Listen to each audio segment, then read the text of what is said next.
Bagdan agar u raqiblarining uslubini oldindan bilsa, u bilan ishlash juda qiyin bo'ladi. U to'xtovsiz zarba beradi va bu boshqalar uchun haqiqiy dahshatga aylanib ketadi.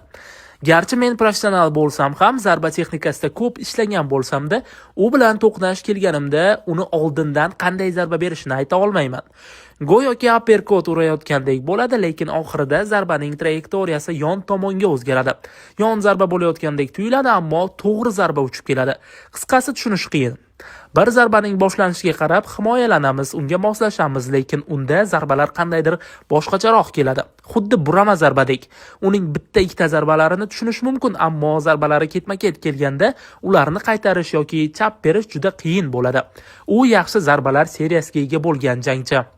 Bagdanda reytingda 5-bo'lish imkoniyati ham bo'ldi, lekin natija umuman kutilmagan ko'rinishga aylandi. Bu jang durang bilan yakunlandi. Bagdan bu jangda yutmadi ham, yutqizmadi ham, lekin ko'proq ishlab, kuchli bo'lishga harakat qiladi. U to'g'ri xulosa chiqarib, o'sishda davom etadi.